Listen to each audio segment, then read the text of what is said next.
Buenas tardes a todos y muchas gracias por venir.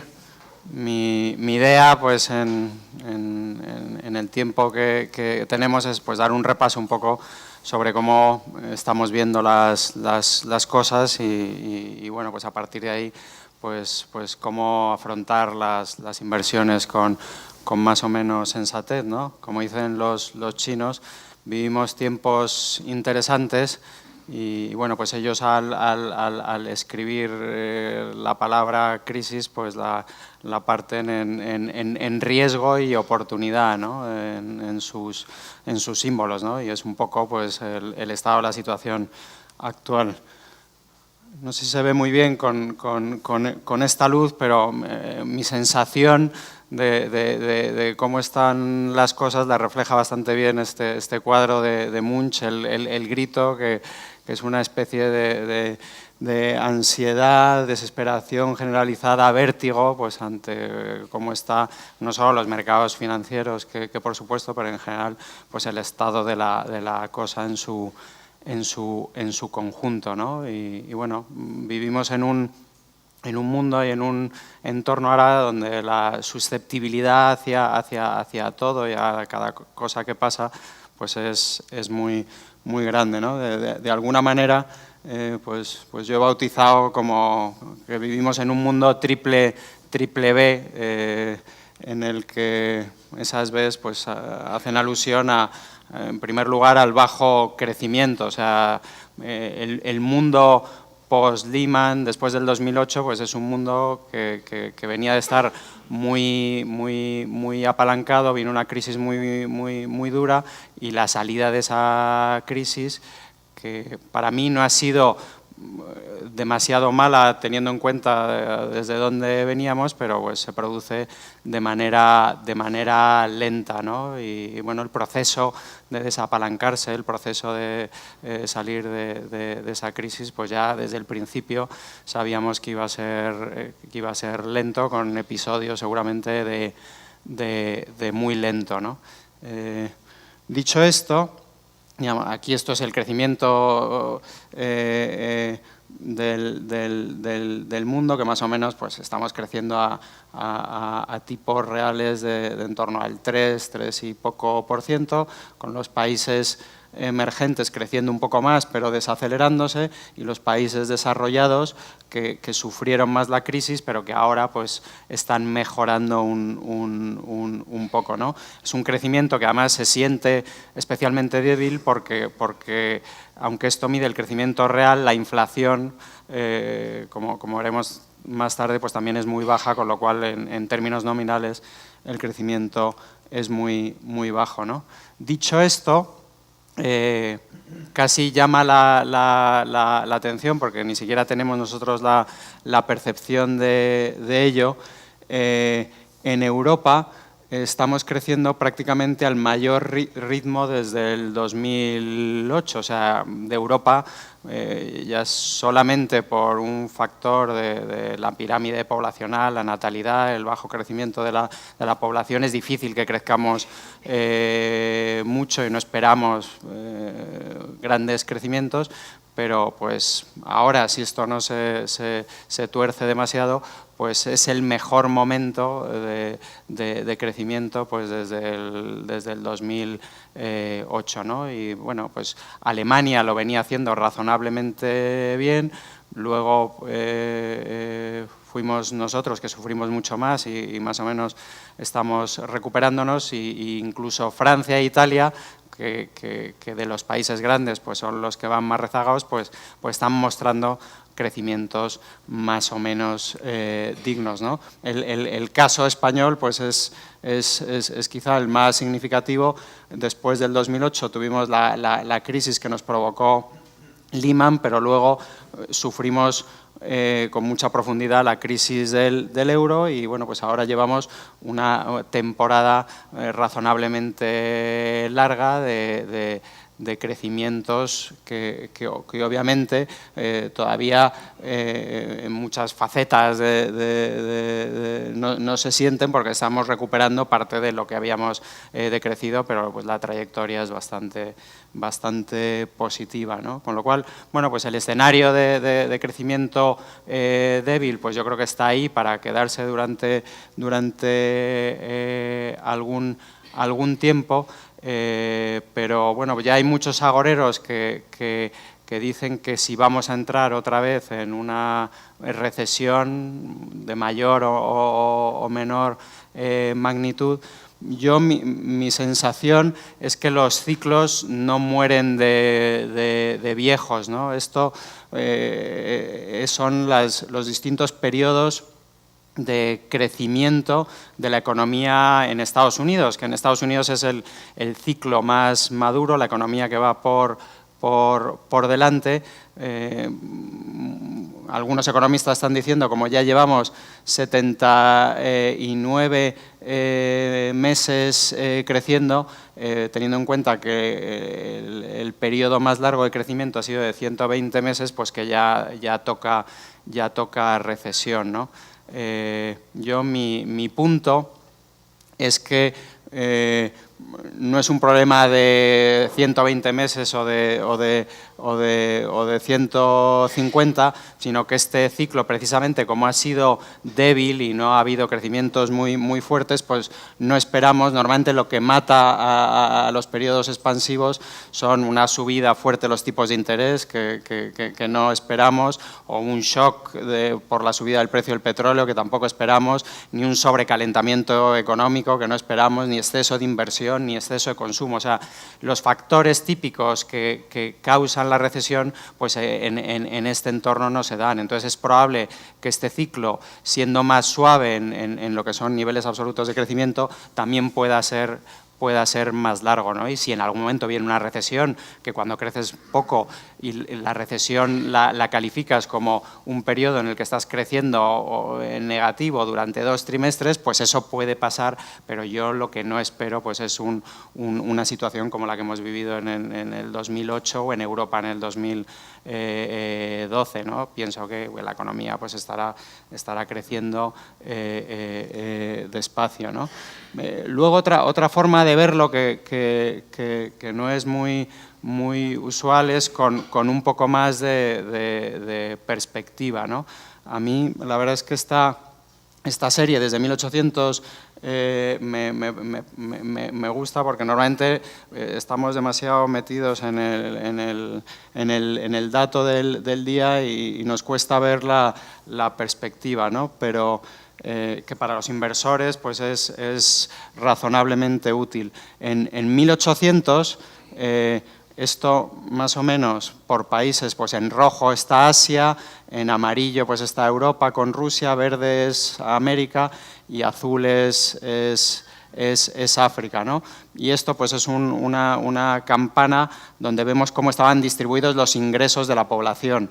El tamaño de la campana pues es el tamaño de la población, ¿no? Y en 1800, pues al inicio pues de la Revolución Industrial, el 85% de la población vivía por debajo del umbral de la pobreza. Y bueno, pues solo unos pocos pues tenían unos ingresos algo superiores. Aquí estábamos en un mundo probablemente más igual del que tenemos ahora, pero más igual a pobres, porque prácticamente todo el mundo estaba por debajo del umbral de la pobreza, ¿no? Esto obviamente pues ha ido evolucionando, la población ha ido creciendo, pues ya al inicio del siglo pasado una parte de la población, sobre todo la de los países desarrollados, se había desplazado hacia niveles mayores de renta, pero todavía un 70% de la población estaba bajo el umbral de la pobreza. Luego esto pues siguió evolucionando y más o menos empezó a dibujar una forma de dromedario con 2 jorobas donde pues, los países emergentes y subdesarrollados seguían prácticamente en su totalidad bajo el umbral de la pobreza, pero ya en los países desarrollados se empezó a apreciar un crecimiento fuerte de las rentas, pues sobre todo después de la Segunda Guerra Mundial. Esa joroba se fue acentuando y pues creando prácticamente dos mundos diferentes, pero donde todavía una parte muy importante de la población pues seguía en este lado, ¿no? Poco a poco, a partir de los 80, esto fue mejorando, manteniendo la forma de joroba. En los 2000, todo el crecimiento y el cambio experimentado en China y en menor medida en India, pues fue diluyendo la forma de joroba y desplazando más la población hacia este nivel de renta. En el 2010 ya era mucho más acentuado y en el 2015 estamos aquí con solamente un 11% de la población por debajo del nivel de pobreza extrema. Obviamente pues hay muchas individualidades que seguramente están muy mal, pero en términos generales podemos decir que estamos mal, pero también podemos decir que nunca hemos estado mejor. O sea, el mundo ha ido progresando pese a la crisis. En el mundo desarrollado últimamente hemos sufrido más precisamente esa crisis, pero durante este tiempo al mundo global, al mundo de la clase media, al mundo que consume champú y pasta de dientes, se han incorporado más gente de lo que lo había hecho nunca en la historia, ¿no? Y esto pues es un argumento potente también para no pensar que todo es horrible y una catástrofe y que cómo van a aumentar pues, desde los beneficios a las empresas o el crecimiento, etcétera. Yo creo que esta es una inercia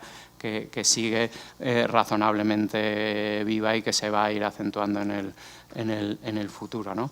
Como comentaba también, ya por no entretenerme más ahí, vivimos también un mundo de baja inflación, sobre todo pues en los países desarrollados. Post-crisis, esto es en Europa, pues nos hemos ido pues, a inflaciones de prácticamente cero, ¿no?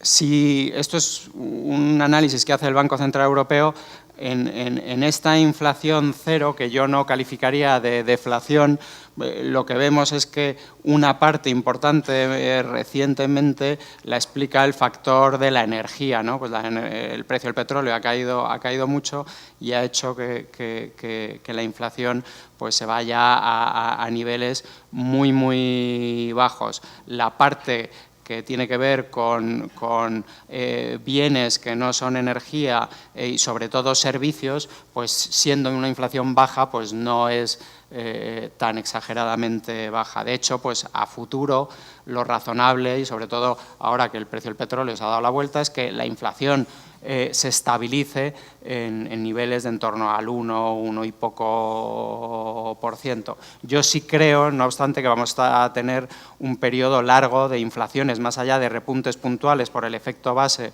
del precio del petróleo, pero sí vamos a asistir a un periodo largo de inflaciones bajas, porque más allá de la crisis del 2008, pues ahora hay fuerzas desinflacionistas potentes, ¿no? Pues el mismo crecimiento de la población o las innovaciones tecnológicas, ¿no? Y bueno, pues al final el conjunto de esas dos cosas también lo que marca es que vamos a estar en un entorno de bajísimos o ultrabajos tipos de interés, ¿no? Esto es más o menos los tipos de interés a corto que marcan los bancos centrales. Pues tenemos prácticamente a todos los bancos centrales, los teníamos en cero, ahora pues ya Europa y Japón han entrado en tipos negativos. Reino Unido, que esto no está actualizado, pues era el que tenía los tipos más altos y ya esto, pues el Brexit le va a obligar a bajarlos. Y en Estados Unidos, donde había empezado la subida de tipos, que siempre pensábamos que se iba a producir de una manera bastante gradual, pues yo pienso que ahora será todavía más gradual y llevará tiempo subir los tipos en Estados Unidos, ¿no? Y bueno, esto no afecta solamente a los tipos a corto plazo, sino que tiene una incidencia grande sobre los tipos a largo plazo, que es en los que nosotros habitualmente invertimos, ¿no? Hay muchas formas de verlo, pero este es un gráfico que lo que intenta plasmar es, según los plazos, cuál es el nivel de tipos para cada una de las regiones, ¿no? De manera que podemos coger a 5 años pues lo que da el bono alemán, el bono japonés, el bono inglés o el bono americano.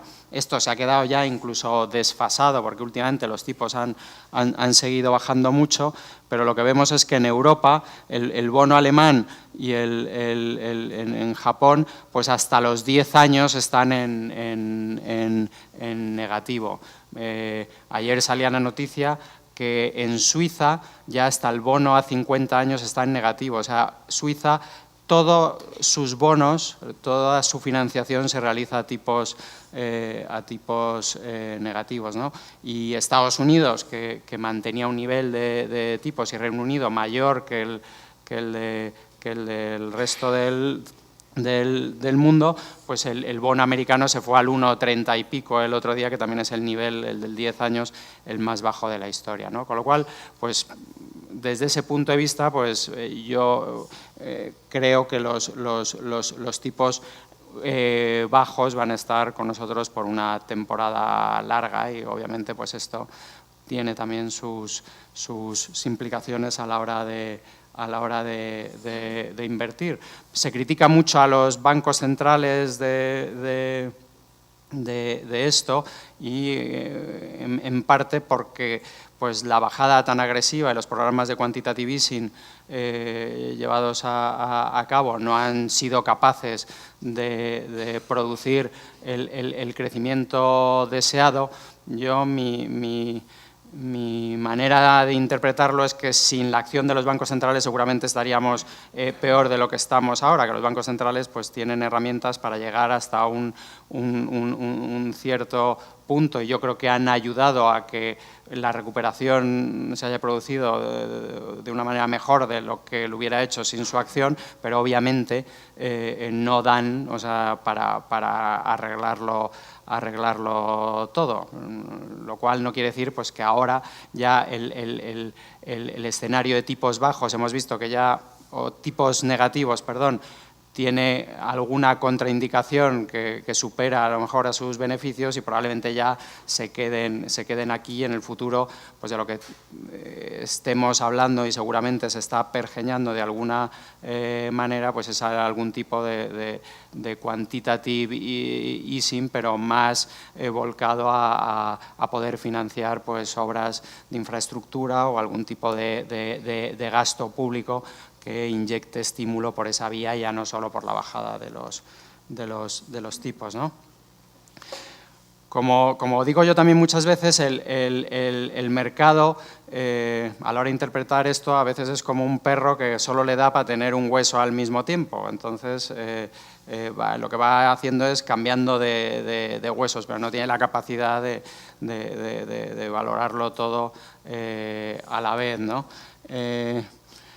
En la presentación última que tuvimos, pues lo que intentábamos ver es los huesos que en ese momento preocupaban al mercado, ¿no?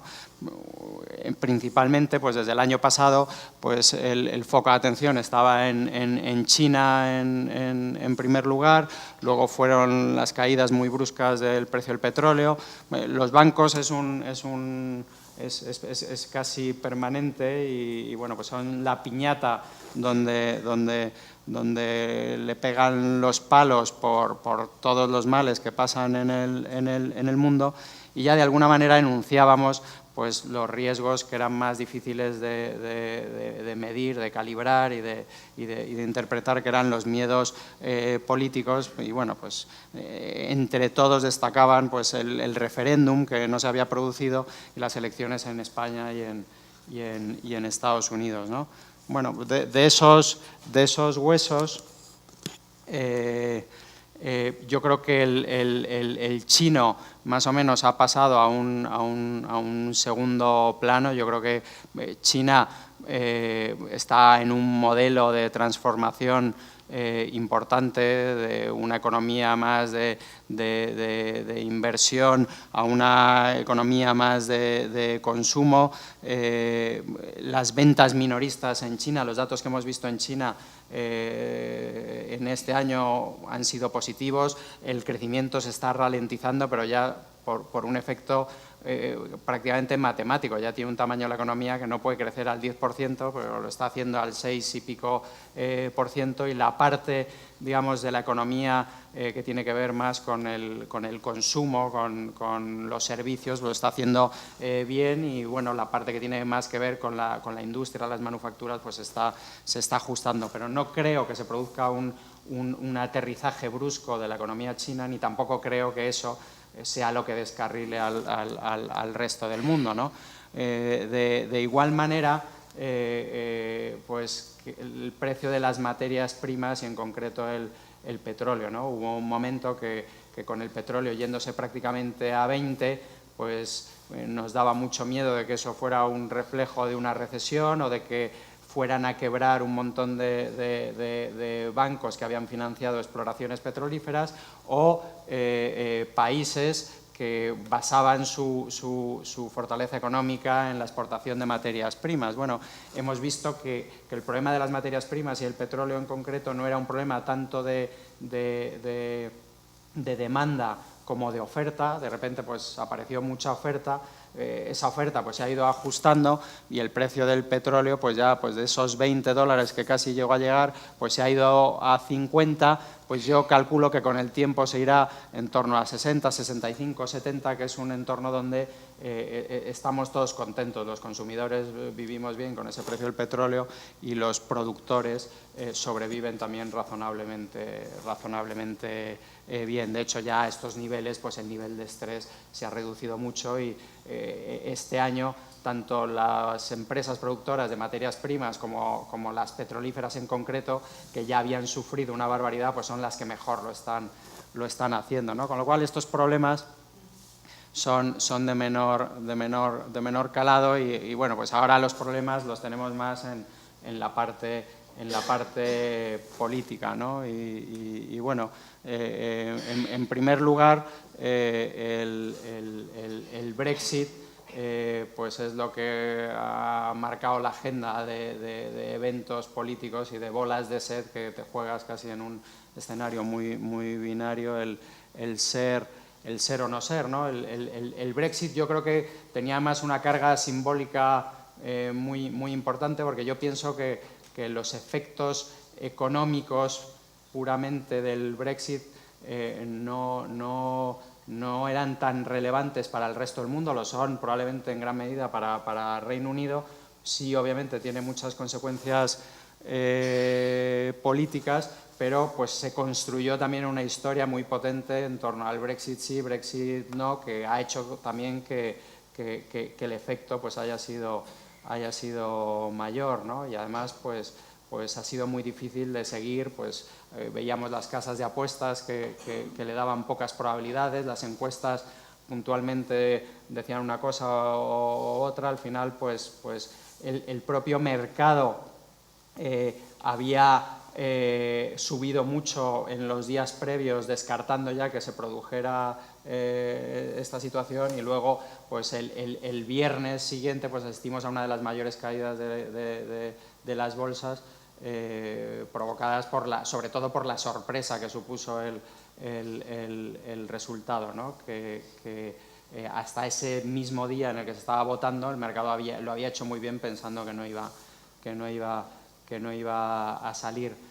Con todo, el neto, a mi modo de ver, el mercado tampoco no ha tenido un comportamiento tan dramático. O sea, obviamente pues a la bolsa europea le pegaron fuerte, porque también había subido con fuerza los días previos. La semana siguiente recuperó con fuerza, pero otros canales de contagio que podían haberse dado o producido pues no se han dado. O sea, el mundo de los bonos en general ha estado bastante tranquilo, y no solo los bonos vistos como refugio, el bono alemán, el bono americano, pues lo han hecho bien, pero incluso el bono inglés lo ha hecho extraordinariamente bien. O sea, el bono inglés se ha ido a los niveles mínimos de rentabilidad y mayor de precio, ¿no? Y sobre todo en otros momentos el contagio se hubiera ido también a los países emergentes que estaban en una situación delicada,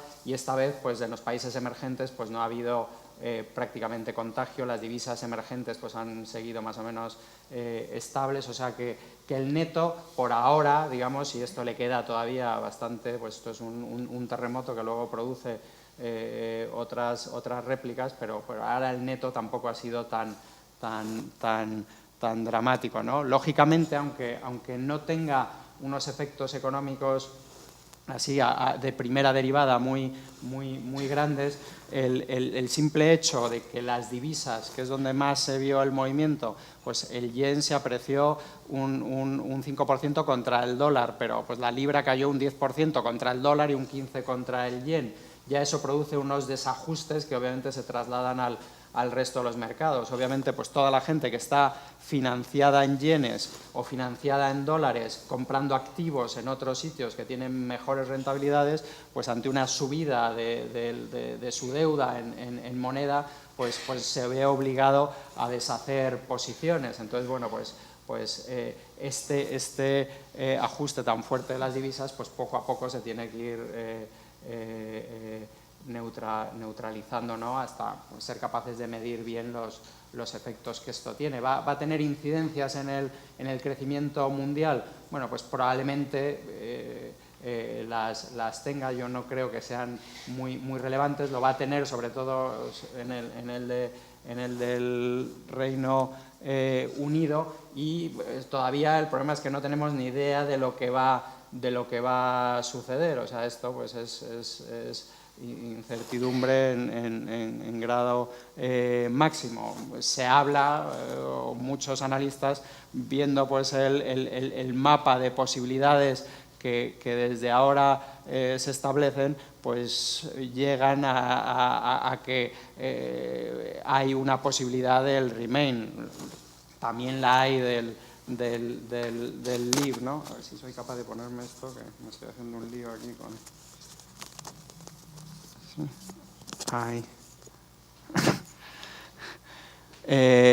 Pero realmente, bueno, pues un poco lo que te das cuenta es que a veces someter a un referéndum una pregunta tan compleja, donde la gente expresa muchas otras cosas que no tienen que ver con la pregunta, pues es un tema delicado, que en el caso del Reino Unido ha partido al país en varios trozos, en jóvenes y viejos, en escoceses, irlandeses contra británicos y galeses, en los partidarios de irse con los de quedarse, o sea que el neto no ha sido muy bueno. Incluso en los partidos que lo apoyaban pues han tenido que dimitir, los que no lo apoyaban también, o sea que pues es un caos donde pues yo creo que al final de un periodo muy largo acabaremos con mucho ruido entre medias, llegando a un sitio parecido al que estamos ahora, bien desde fuera o bien desde dentro, con otras elecciones o con otro referéndum, ¿no?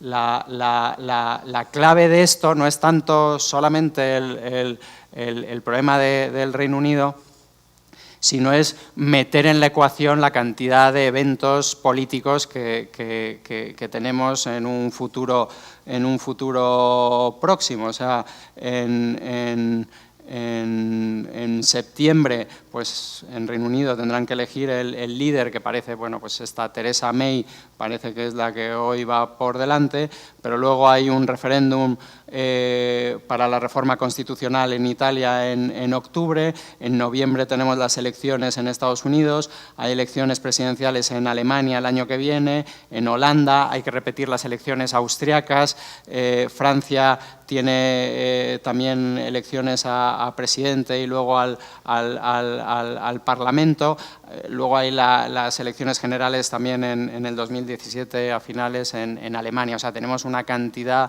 de hitos políticos que obviamente ahora pues pasarán a un plano de mayor importancia que a lo mejor el que les íbamos a dar en el pasado, y donde pues tener una idea clara pues es difícil, ¿no? Hoy yo les diría que en el más importante, que quizá es las elecciones en Estados Unidos, pues las casas de apuestas están dando un 70 y pico % de probabilidades de que gane Hillary Clinton, un 20 y pocos de que lo haga Donald Trump. Hillary Clinton se paga 4-11, Donald Trump se paga 11-4. Bueno, pues esto hoy no sé si vale de algo, porque tampoco era muy distinto el tema del Brexit, ¿no? En cualquier caso, yo creo que lo importante, o sea, en el día de las elecciones aquí en España, pues yo creo que todos recibimos este WhatsApp donde pues decía el roadmap del 2016, había aparecido el Brexit, luego venía Pablo Iglesias, luego Donald Trump for President y luego el apocalipsis zombie, ¿no? Entonces, de alguna manera, y algún analista lo había estado anticipando, el que estos hechos pudieran estar correlacionados de alguna manera. O sea, al final el Brexit fue un voto populista, y en qué medida el voto populista pudiera ser contagioso, ¿no? Entonces, bueno, pues la verdad es que justo después del Brexit tuvimos lo de las elecciones aquí y bueno, por lo menos fue una buena señal que aquí, que todavía no sabemos cuál será el desenlace final, pero lo que está claro es que no se votó populista. O sea que yo creo que valoramos en general que las cosas están mal, que tienen que mejorar mucho, pero también nos dimos cuenta que podrían empeorar mucho. Entonces, bueno, pues fue un voto más hacia más con la cabeza o más conservador, que puede hacer, o sea, que en el caso de Donald Trump y del apocalipsis zombie también se salve, o sea, que la gente pueda apreciar en cabeza ajena, en este caso los británicos, que votar populismo pues no trae ninguna ventaja positiva, y que pues al final en esto los principales perjudicados van a ser los propios del Reino Unido, ¿no? Entonces, bueno, no tengo ni idea de qué pasará, pero bueno, fue por lo menos una buena reacción la que tuvimos aquí, y bueno, pues da por lo menos un punto de optimismo, ¿no? No obstante, todo esto, pues luego hay que tratar de metabolizarlo para traducirlo a cómo afrontamos nuestras inversiones, ¿no? Y bueno, pues aquí obviamente el escenario es complejo. O sea, lo razonable es que vivamos un entorno, esto es la volatilidad del mercado, y bueno, pues lo que vemos es que recientemente hemos asistido con cierta frecuencia a picos de volatilidad, que bueno, pues traducido a cristiano, pues normalmente cada pico de estos pues supone una caída fuerte de la bolsa en concreto. Esto fue Lehman, pero bueno, pues luego hemos ido asistiendo a distintos picos de volatilidad. Bueno, pues este es un patrón que seguramente, y más con toda la incertidumbre política, pues se siga repitiendo con mayor intensidad. Los mercados, como decía al principio, son como un perro que va con distintos huesos, pues le irán apareciendo huesos, pues ahora pues con más frecuencia, ¿no?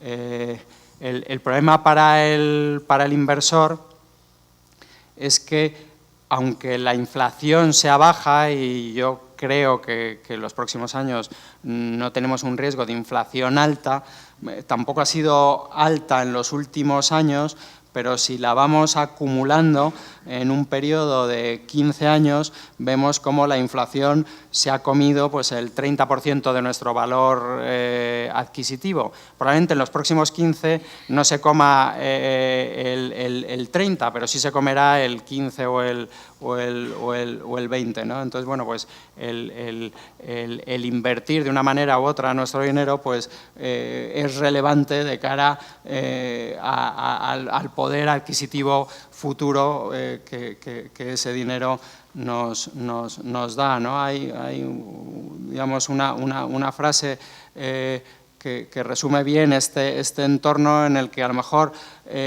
safe is the new risky, o sea, lo seguro es el nuevo riesgo. Si no arriesgamos nada, estamos arriesgando quizá más. El problema es elegir bien los riesgos, ¿no? Porque el problema que existe ahora mismo para invertir es que todo lo seguro, todos los activos refugio, todas las empresas que nos gustan mucho están tremendamente caras.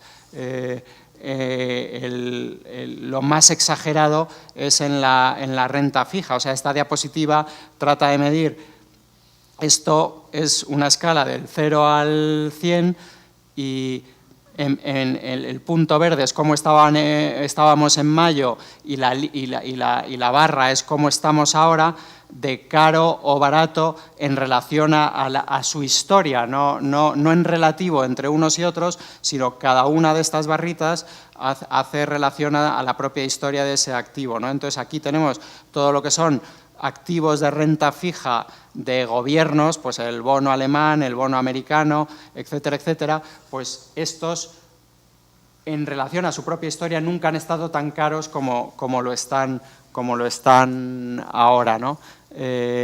Lógicamente, si bajamos la calidad crediticia de esos bonos, pues la deuda de países emergentes, la deuda de empresas de menos calidad crediticia, pues no está tan cara, tiene otros riesgos, pero hay algo más de valor. Pero desde luego, en la deuda de gobierno, pues no hay nada, y es, bueno, pues les comentaba el caso de los bonos suizos, pero pues el bono alemán, sin ir más lejos, a 10 años ahora mismo está en el menos 0,20, claro, menos 0,20 anual durante 10 años, lo cual más o menos, haciendo una matemática así básica, si hoy invertimos 100, nos van a devolver 98 y no nos van a haber pagado ningún cupón en el camino. Bueno, obviamente si lo compras hoy y todavía puedes ser capaz de vendérselo más caro a alguien por el camino. Obviamente si te quedas a vencimiento, pues sabes que vas a perder ese 2%. Pero bueno, la demanda por esos bonos pues está siendo muy grande. En el mundo de la renta variable, pues es donde vemos en general que hay mucho más atractivo, por lo menos desde el punto de vista de valoración. Obviamente, pues como la volatilidad es mucho mayor y el estado de ánimo que tenemos todos pues es muy bajo, pues hay una gran aversión al riesgo, y eso hace precisamente que los activos estén bajos, excepto quizá en Estados Unidos, en parte con razón. O sea, en Estados Unidos la economía es la economía que mejor ha ido, las empresas son las empresas que mejor han ido, la composición sectorial de los índices en Estados Unidos es distinta a la de los índices en Europa. En parte se merecen estar más caros que el resto, por supuesto, quizá estén un pelín en relativo demasiado caros comparado con nosotros, aunque en términos absolutos, comparados con la renta fija, pues hoy por hoy yo creo que es mejor opción invertir en bolsa americana que no invertir en renta fija, ¿no? Aquí tenemos un gráfico de todos los bonos de gobierno que existen, qué porcentaje de los mismos están en rentabilidades negativas o en rentabilidades por debajo de un 1. Esto ya se ha acentuado todavía más. O sea, ahora mismo estamos como en un 30 y pico % de todos los bonos de gobierno que dan rentabilidades negativas, y un 60 y pico largo que dan rentabilidades por debajo de 1. Bueno, España ya estamos ahí, o sea, el bono a 10 años estamos en el 1 muy poco, pero ya por debajo de 10 años estamos por debajo del 1 en prácticamente todas las emisiones y hemos tenido a corto plazo también emisiones en negativo, ¿no? Y mientras, pues la bolsa, pues al final ha sido pues el termómetro de todos los males que pasan en el mundo, a pesar de que muchas compañías lo siguen haciendo dignamente en este entorno, y lo que hemos asistido en el último año es a un decoupling, dirían los ingleses, entre la bolsa americana, que ha tenido sus crisis y sus subes y bajas, pero más o menos está muy cerca de máximos y lo está haciendo razonablemente bien. O sea, más o menos el año pasado el Standard & Poor's hizo el 2100 y pico y hoy estamos pues ligeramente por debajo de 2100 en la bolsa americana, ¿no? Mientras en Europa el 2100 de hace un año en el Standard & Poor's se correspondía con un 3.700 del Eurostoxx.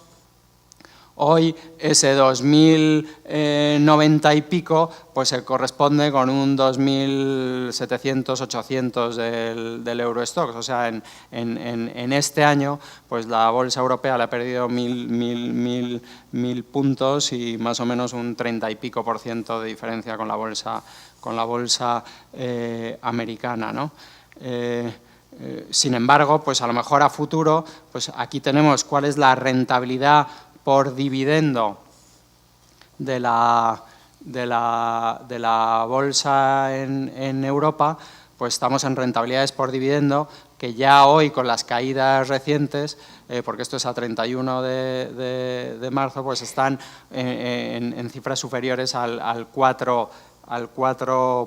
O sea, el que esté dispuesto a invertir en acciones puede esperar por la vía del dividendo en torno a un 4%, mientras que los bonos dan un 0%. O sea, nunca la diferencia entre el dividendo y la rentabilidad de los bonos pues ofrecía este diferencial. Claro, el mercado en parte lo que está esperando es un recorte muy brusco de los dividendos, pero bueno, yo creo que compañía a compañía puede haber situaciones concretas derivadas de la caída del precio del petróleo, de los bancos, que luego veremos, pero no espero una caída ni mucho menos tan brusca de los dividendos, ¿no? Este mismo ejercicio en Estados Unidos, pues no es tan exagerado. O sea, la rentabilidad del bono americano está muy baja, pero no tan baja como el bono europeo. Ahora ha bajado más y en vez de al 1,8 pues estamos al 1 y poco.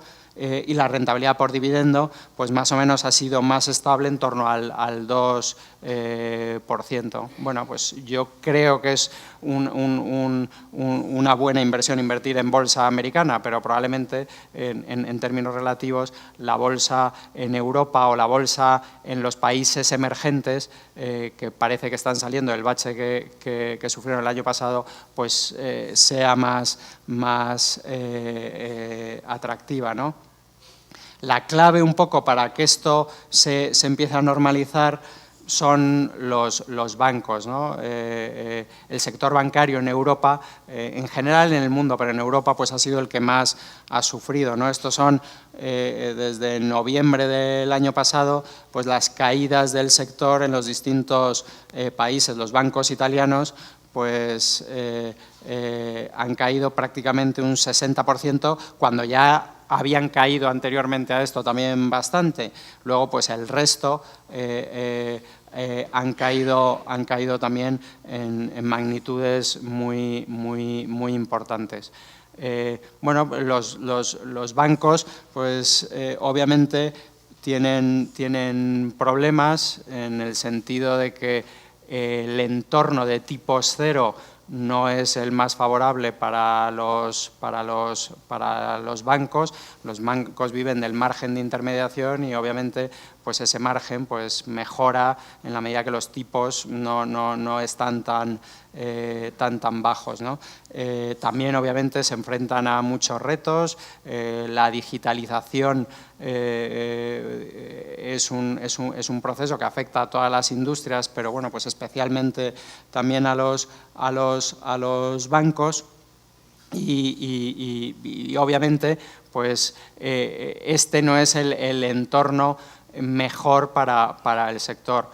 Dicho esto, el castigo al que se está sometiendo a los bancos va mucho más allá de simplemente que el margen financiero es reducido, que la digitalización puede cambiar el modelo de negocio. Ahora mismo los bancos cotizan como si el euro se fuera a romper o como si a los bancos hubiera que inyectarles una cantidad de capital enorme y producir una dilución drástica a los accionistas. Y yo creo que eso no es así. O sea, hoy los bancos, después de un proceso muy largo, están razonablemente bien capitalizados en su conjunto, luego habrá sus excepciones, pero los procesos de capitalización de los bancos han sido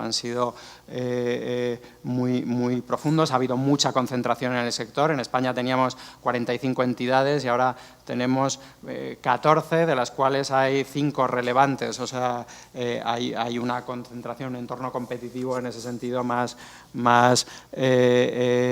favorable. Y yo creo que los requisitos de capital en gran medida están satisfechos, probablemente a excepción de una parte de la banca italiana, porque ni siquiera, o sea, los grandes bancos italianos, pues Intesa San Paolo no creo que tenga problemas, que es el mejor banco italiano, Unicrédito es el otro banco grande, puede tener alguna necesidad puntual de capital. El grueso de las necesidades de capital que ellos no hicieron en el saneamiento que hicimos nosotros, pues está en los bancos populares, en el Monte dei Paschi, en todos estos. Ahora mismo se está intentando articular una reestructuración que, bueno, pues está el tira y afloja en cuánto lesiva o no debe ser para los acreedores, depositantes o accionistas, en qué medida se puede considerar ayuda o no ayuda pública. Yo pienso que cuando se despeje esa duda, probablemente los bancos comprados a 0,5 veces valor en libros en su conjunto, probablemente sea un chollo de inversión, pese a que nosotros obviamente no somos banco, vivimos de hacerle la competencia a los bancos y no le tenemos especialmente simpatía al sector, que nos hacen la vida muy complicada, ¿no? Pero bueno, como idea de inversión, pues pueden no estar mal, ¿no? ¿Cómo estamos afrontando en las carteras de los fondos este escenario? Bueno, pues nosotros no creíamos en que se produjera el Brexit. O sea, yo las charlas que estuve dando no era ni mucho menos mi apuesta principal. No obstante, habíamos hecho el ejercicio de, oye, ¿y si qué riesgo estamos asumiendo, ¿no? Entonces, bueno, pues a pesar de que no pensábamos que fuera a suceder y en parte me parece una pena que haya sucedido, porque yo creo que las dinámicas, como veíamos al principio en Europa, estaban siendo bastante buenas. O sea, por fin estábamos empezando a crecer y había que despejar un poco las dudas políticas, y esto seguramente de alguna manera retrase algunas de estas cosas, pero pese a eso pues teníamos las carteras más o menos infraponderadas en riesgo y sobre todo muy diversificadas. O sea, ahora mismo, pese a que a nosotros nos gusta la bolsa europea porque pensamos que es la más barata, pues la diversificación por distintos mercados en los fondos es muy grande, la es también por divisas, por activos, por gestores, y eso ha hecho, digamos, que que en un entorno en el que ese día los mercados cayeron un 12 en España, un 8 en Europa, un 3 y pico en Estados Unidos y en el conjunto de Europa un 6,8, pues nuestros fondos con más riesgo pues hayan caído un 1,65, un 1,57, un 2,81 y un 3,24. O sea, aun dándose un escenario que nosotros no creíamos que se fuera a dar y que ha sido pues el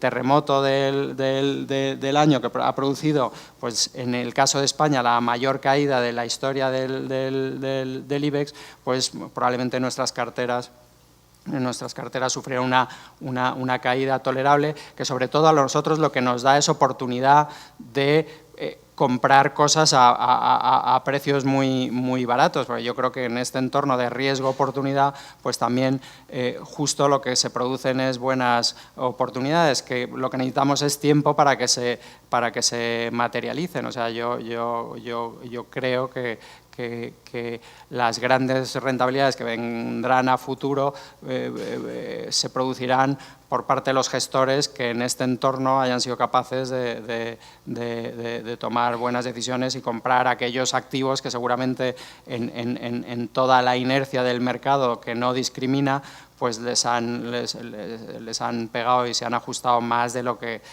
era razonable, ¿no? Un poco traído a un ejemplo del Bolsa Absoluta, que es uno de nuestros fondos, pues con más patrimonio. Nosotros lo que intentamos hacer es en el neto, a ver, en las subidas sabemos cuando el mercado sube con cierta fuerza, sabemos que nos quedamos siempre con la lengua fuera y el mercado va más rápido que nosotros, y a cambio de eso, en las caídas, pues sufrimos menos. Bueno, pues lo que intentamos hacer es participar más en la subida de lo que luego participamos en la caída, para que después de un ciclo completo, pues seamos capaces de sacarle al mercado, ¿no? Esto luego en el día a día obviamente es complicado. Por debajo hay muchos fondos, en general hemos visto que muchos lo han gestionado este escenario bastante bien, hay otros que han sufrido. Precisamente a lo mejor los que han sufrido los tenemos en una proporción que es bueno mantenerlos, o sea que ahora mismo con el río revuelto lo que no quieres es tenerte que cambiar de caballo cuando hay valoraciones muy estresadas en muchos activos y en muchos valores. Y bueno, yo creo que no me voy a extender mucho más y casi pienso que es más interesante, si tienen alguna pregunta, pues que se las intente resolver. Venga.